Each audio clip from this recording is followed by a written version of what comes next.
Dalam industri konstruksi dan pembangunan infrastruktur, Tiongkok selalu memprioritaskan pembangunan dan peningkatan sistem transportasi jalan dan jembatan.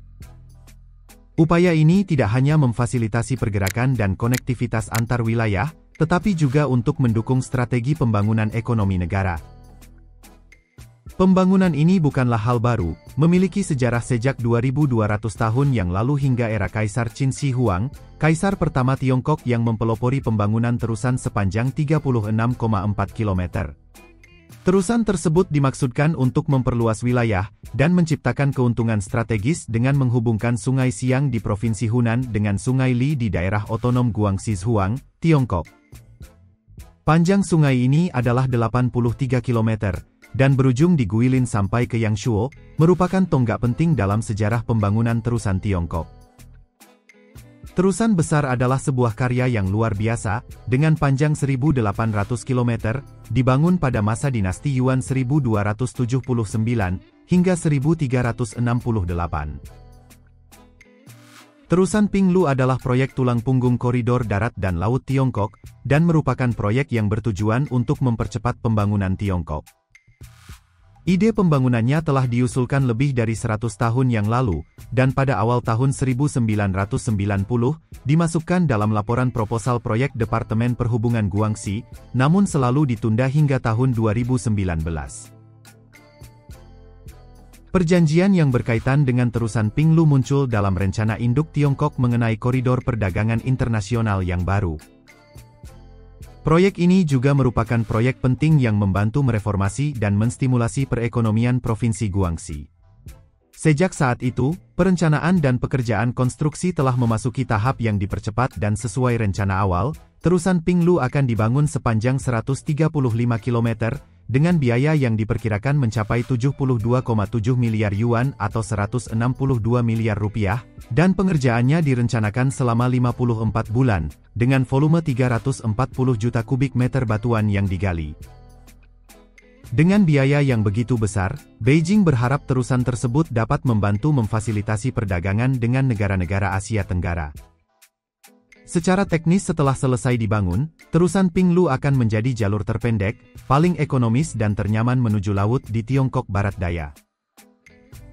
Terusan Pinglu diperkirakan akan mengangkut 108 juta ton kargo pada tahun 2035, dan 130 juta ton pada tahun 2035. Selain menjadi penghubung penting di dunia, terusan Pinglu juga membantu menciptakan koridor laut darat bagian barat, dan menghubungkan Tiongkok dengan Singapura, Vietnam dan negara-negara Asia Tenggara lainnya dalam hitungan minggu. Dengan adanya terusan Pinglu, diharapkan dapat membantu perkembangan industri manufaktur dan ekspor, membantu berkembangnya perekonomian. Tiongkok percaya bahwa terusan Pinglu akan mengubah bagian Teluk Tonkin menjadi jalan keluar ke laut dengan lebih singkat, dan lebih menghemat biaya dan waktu.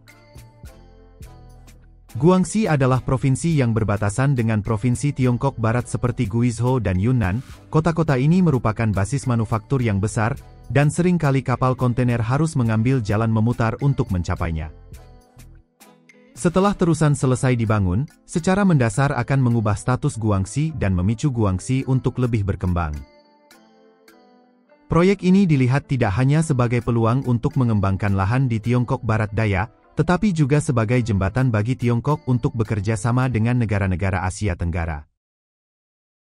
Terusan Pinglu diharapkan dapat meningkatkan konektivitas infrastruktur bilateral, membuka jalan bagi Guangxi untuk memiliki hubungan yang komprehensif dengan pasar Asia Tenggara melalui pengiriman laut, darat dan udara. Jalur laut dua arah ini diperkirakan akan sangat ramai, karena membantu mengurangi biaya kapal kontainer besar dan kapal kargo yang hanya membutuhkan waktu beberapa minggu untuk melakukan perjalanan dari Guangxi ke negara-negara lain seperti Vietnam, Malaysia, Singapura dan Indonesia. Saat ini karena kurangnya perairan dalam, pengiriman barang dari Provinsi Barat Cina harus menyeberangi Sungai Xinjiang dan Sungai Mutiara untuk mencapai Guangzhou dan Hong Kong. Terusan tersebut dapat menampung kapal berbobot hingga 5.000 ton, dan memiliki kemampuan berpotensi menghemat lebih dari 83 miliar rupiah, dan 12 triliun rupiah untuk biaya pengiriman setiap tahunnya. Tidak hanya membuka sistem transportasi air, Tiongkok juga aktif terhubung dengan negara-negara Asia Tenggara melalui jalur kereta api. Pada tahun 2021, China National Railway Corporation secara resmi membangun jalur kereta api China-Laos sepanjang 414 km. Ini adalah proyek pertama yang diselesaikan di Asia Tenggara dengan ambisi untuk menghubungkan kota Kunming, Tiongkok dengan Laos. Ambisi Tiongkok untuk membangun kereta api berkecepatan tinggi di Asia Tenggara tidak berhenti di sana. Berdasarkan rencana pembangunan transportasi kereta api Asia, Tiongkok juga berencana membuka kereta berkecepatan tinggi di sepanjang Thailand, Malaysia, dan Singapura. Kanal Pinglu dan kereta api berkecepatan tinggi diharapkan dapat mendekatkan Tiongkok dan negara-negara Asia Tenggara, terutama di tengah meningkatnya ketegangan suhu politik dan lambatnya laju pertumbuhan ekonomi. Pemulihan ekonomi internasional perdagangan dua arah antara Tiongkok dan Asia telah tumbuh pesat selama bertahun-tahun. Omset perdagangan Tiongkok pada tahun 2022 mencapai 16 miliar rupiah, naik sebanyak 11,2 dari tahun sebelumnya, dan 2,2 kali lipat dari omset perdagangan yang tercatat 10 tahun lalu.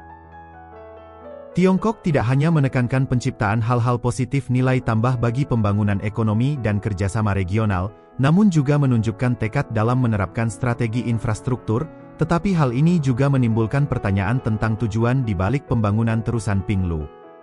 Apakah hanya mengharapkan manfaat komersial? Apakah ada rencana strategis lain yang sedang dilakukan Tiongkok? Ini adalah masalah yang patut direnungkan dan didiskusikan, dan kami menantikan pendapat dan analisis Anda di bagian komentar di bawah. Terima kasih telah menonton, dan jika Anda menikmati video ini dan menganggapnya informatif, silahkan klik tombol suka dan berlangganan.